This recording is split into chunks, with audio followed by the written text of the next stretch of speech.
Through the centuries, London has inspired great writers, great painters, great statesmen, and great criminals. But in the year 1896, the greatest criminal of them all suddenly came into being. His identity was unknown. He never left a clue.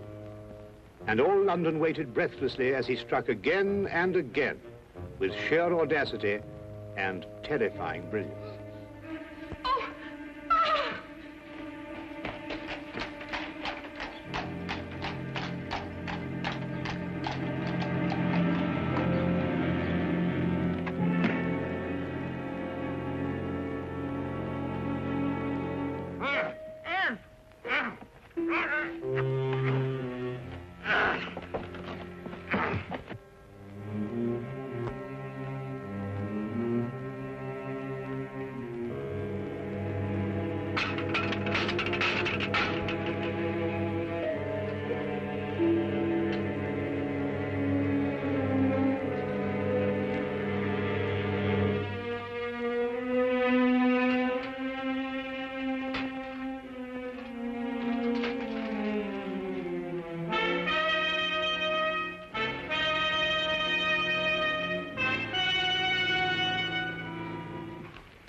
That's fantastic. Absolutely fantastic. Huh? Well, first the gold seal from Edinburgh Castle, and then naval secrets from the Admiralty, and now Queen Elizabeth's jewels. What in thunder is Scotland Yard doing? Dunno. Well, it makes chills run up and down my spine. There's no clue to any of the thefts. You must have some ideas on this case. Huh? What are you doing, anyway? Research. Research? Holmes, do you realize this gang has been helping themselves to state secrets and national treasures? Have they really? Oh.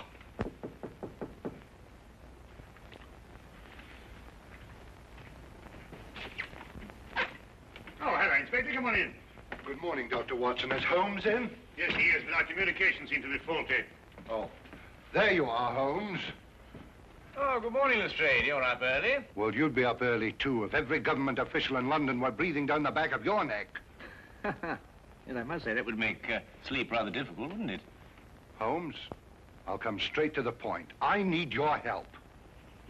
Indeed? It's these extraordinary thefts. Government stuff, you know. This man and his gang have evaded every trap we've set for them, and the commissioner's demanding results.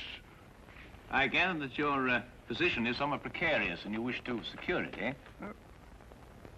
Well, all right, Holmes. You can put it that way if you wish. Well, Lestrade, you know, there's only one thing for you to do. To regain the confidence of your superiors, you must go out and capture this criminal yourself. Well, goodbye, Mr. Holmes. Fine, Lestrade. Good luck. Lestrade, if I can be of any assistance, please don't hesitate to ask me. Thank you very much, Dr. Watson. Good day. Good day.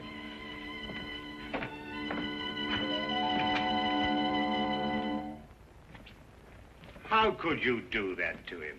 He did everything but beg you to help him. Well, it's the Yard's job to solve these cases. Besides, I'm always giving him help. I should have thought if you wouldn't do it for Lestrade, at least you'd remember the security of England's being menaced by this criminal. Now, look, I know you're pressed, Holmes, but you don't seem to realize the... That's a special blend of tobacco, Watson. You wouldn't like it. I'm sorry, Watson. I didn't mean to upset you. Oh, no, not at all. You just startled me. Sorry. Really. I'm just going out for a walk in the fresh air. Oh, yes, well, goodbye, Watson. Enjoy your walk.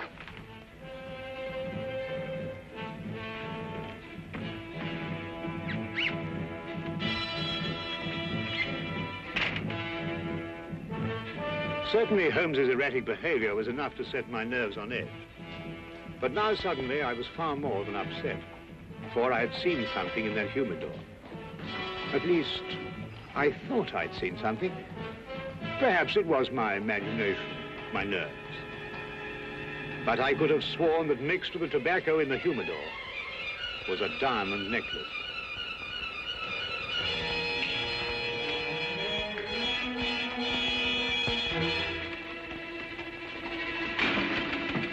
Oh, are you just going out? Yeah, you just going in? No, I'm just strolling about. Oh, that's nice. Well, I have an appointment. Oh, I say, would you like me to stroll along with you? Well, as a matter of fact, it's a private matter. I think I'd better go on my own. Oh, right. Well, will I see you for lunch? Most likely, yes.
Really, Watson, I said it was a private matter. No, Look, I don't want you to think that Holmes, you must... No. Well, shall I be seeing you at lunch? I believe we've already discussed that. Yes, we already...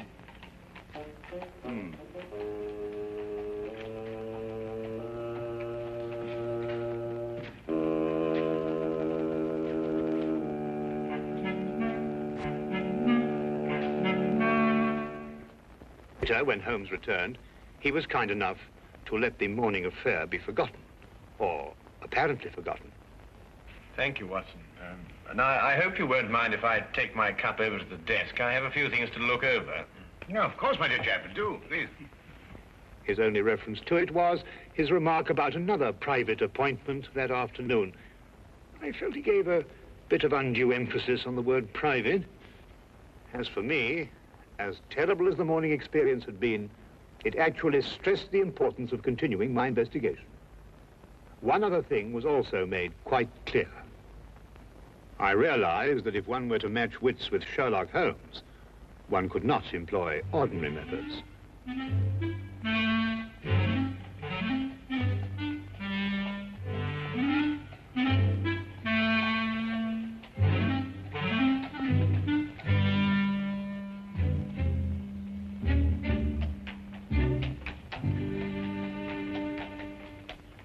Charing Cross Station, please.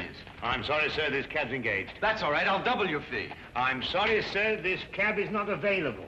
But Melinda and I, we're eloping. We don't have time to, I'm very sorry, young man. I'll triple your fee. For the third and last time, young man, will you kindly go and elope with somebody else? Nobody understands us. Not your father or my mother, nor this cabbie. Come, Melinda. We will fight the world together. But we will prove our love.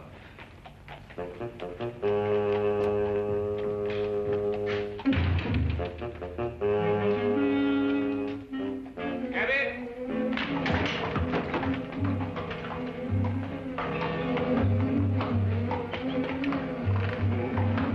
Number 860. What in heaven's name are you doing up here? This, sir, is where the cabbie usually sits. No.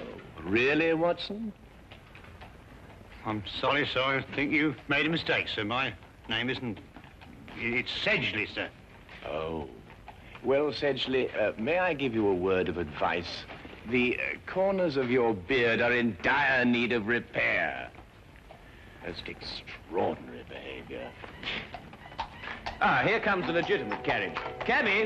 Cabby! Well, good day, Sedgley.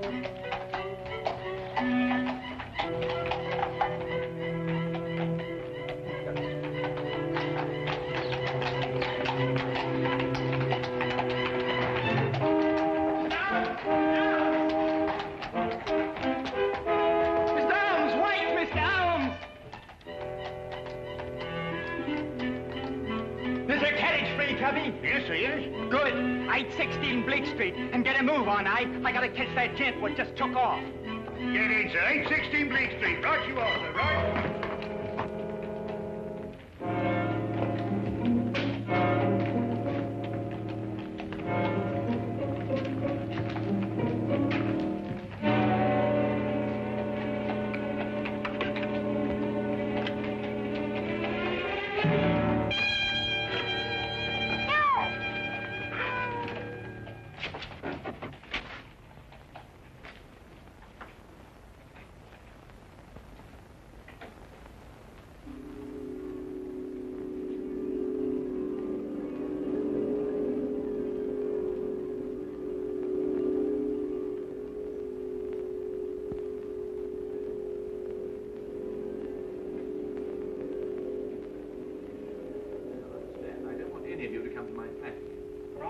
Want to see these plans before our meeting, Mr. Holmes?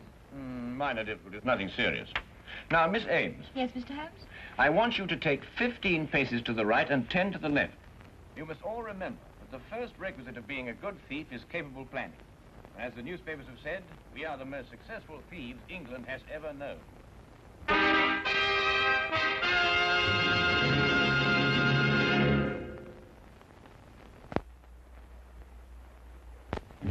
And now, we return to the case of the neurotic detective. Repressed hostilities against society. I don't think Holmes will allow any probing. Not willingly, anyway. If only you could meet him ostensibly on a non-professional basis. If I could say you were a friend of mine. Excellent suggestion. Now, why don't you come to dinner? I could say we were friends from my student days. What are you having for dinner? Oh, well, never mind. Yes, I should be delighted. Right then, fine. I'll expect you at 7 o'clock at my flat, which is 221B Baker Street. I shall be prompt. I hope something can be done. Mr. Holmes's problem is really a very simple one. With skilled fingers, I shall mold him as one does a piece of clay. Good night. Good night.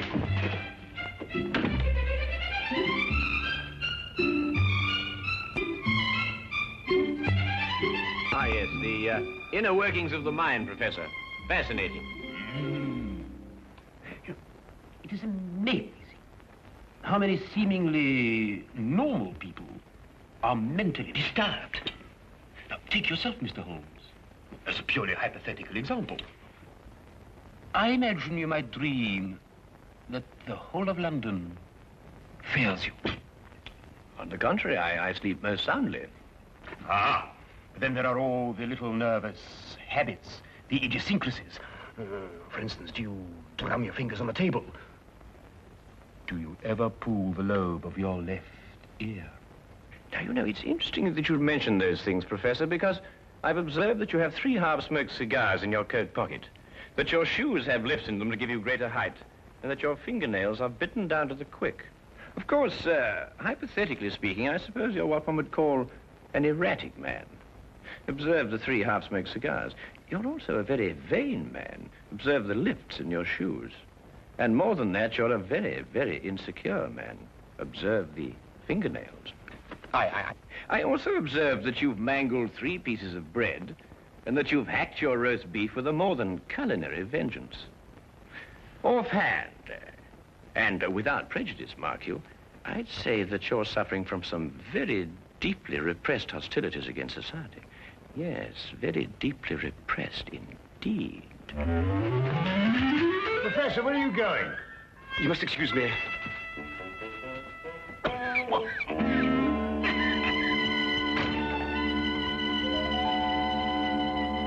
Extraordinary friends you have, Watson. Yes, indeed.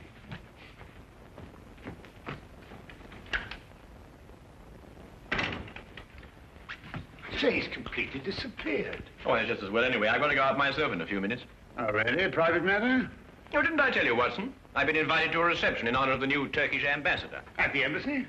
No, no. As a matter of fact, my dear fellow, it's at the house of our Minister for Foreign Affairs. Oh.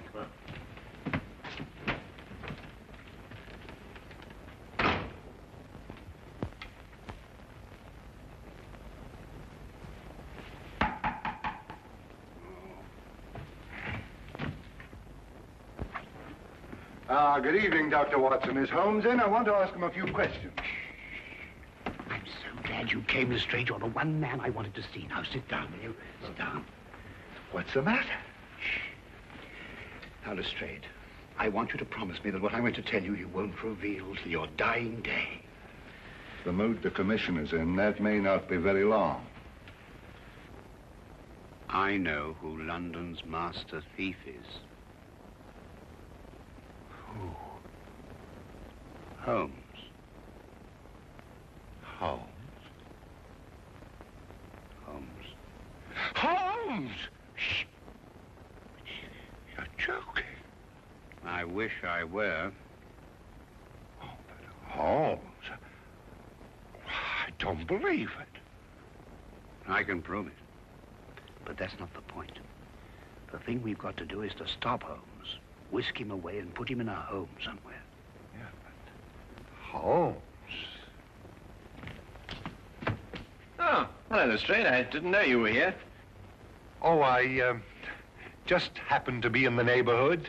Oh, good, good. Watson, I wonder if you could, look, can you fix this confounded thing? It keeps on popping up at the back. All right, hang on. I thought you hated formal affairs. Well, people change, you know, Lestrade. People change. Oh, come on, Watson, hurry up. I want just a second. Very important to do this, you know. Very important affair. There you are. There you are. Good, thank you. Oh, Lestrade, tell me, how's that big case of yours getting on? Oh, fine. Terrible. We haven't a clue. Oh, I say, flowers. Yes, I'm escorting a rather beautiful young woman tonight. Rather picturesque, don't you think? Well, good evening, gentlemen. Well, enjoy yourself. Good night. Thank you, Watson. Thank you, Lestrade.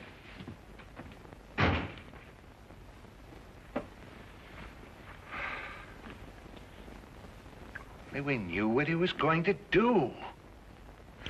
Let's look at this as Holmes would have... Well, I mean, when he was normal. You know, those formal clothes are very odd. Well, he was invited to a reception at the house of the Minister of Foreign Affairs. Big diplomatic thing. Yes, but ordinarily stay miles away from a thing like that.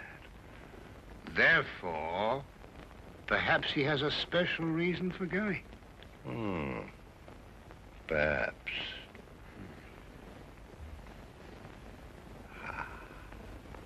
Yeah?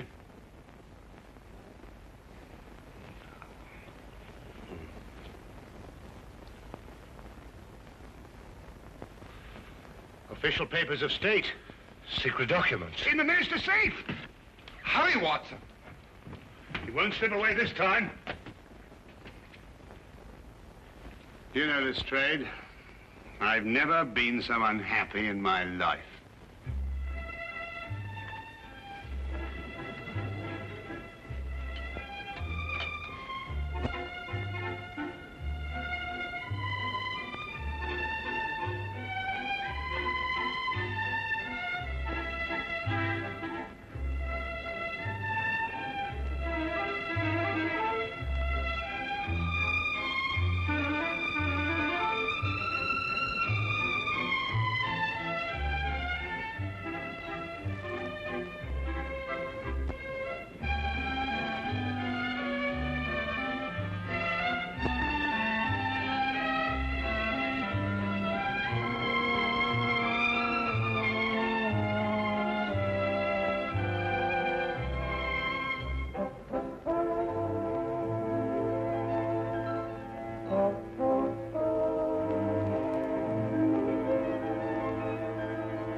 done nothing but sing and dance and talk and have a wonderful time.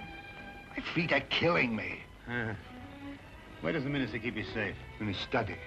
Well, we better get over there right away and be prepared for anything. I think the danger will increase now that the party's nearly over. You're right, Watson. Let's go.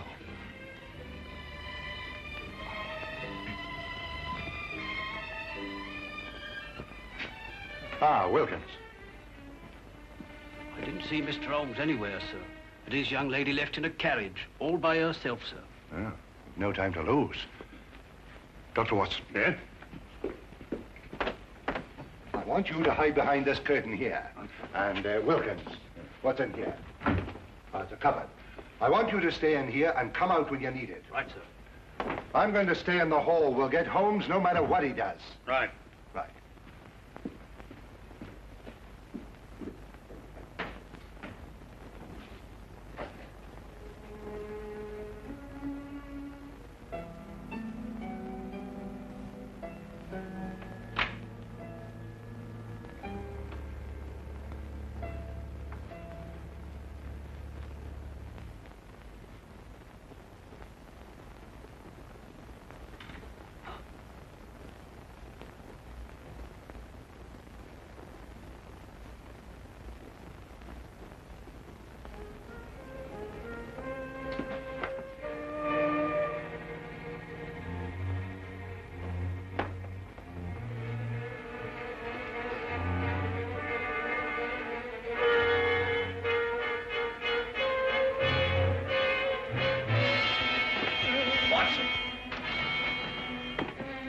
Found this chap sneaking around outside, Mr. Holmes.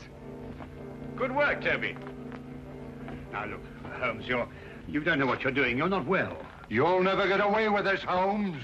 I already have. Oh, Toby, would you be good enough to ask the commissioner to come in here, please? The commissioner? Of Scotland Yard? Well, naturally. Now, look, Holmes, I'll take you away to France or Switzerland and Spain. I mean, you'll have a nice long rest.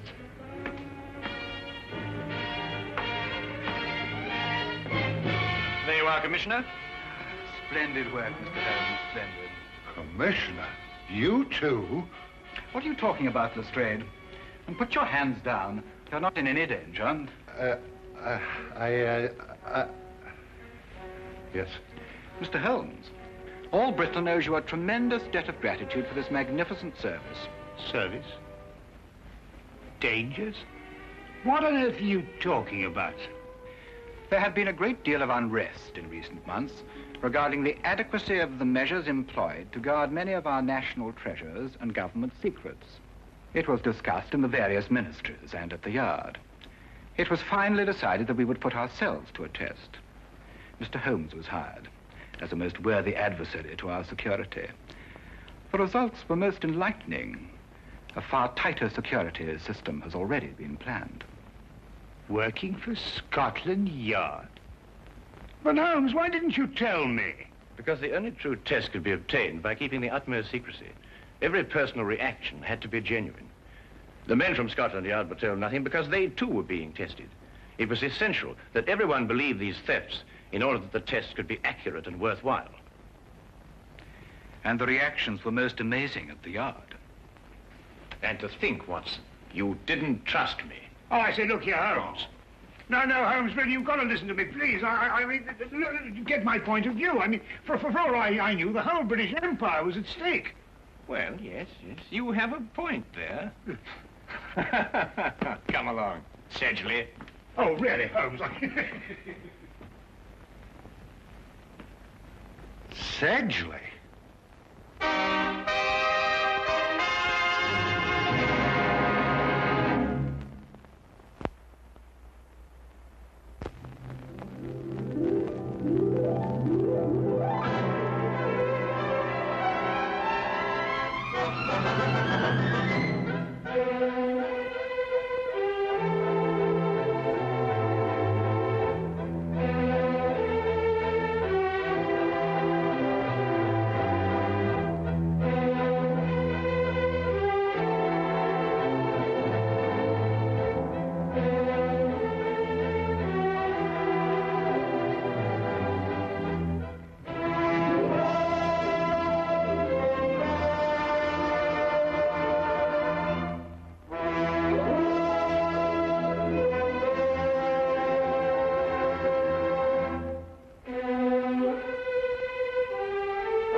Thank you.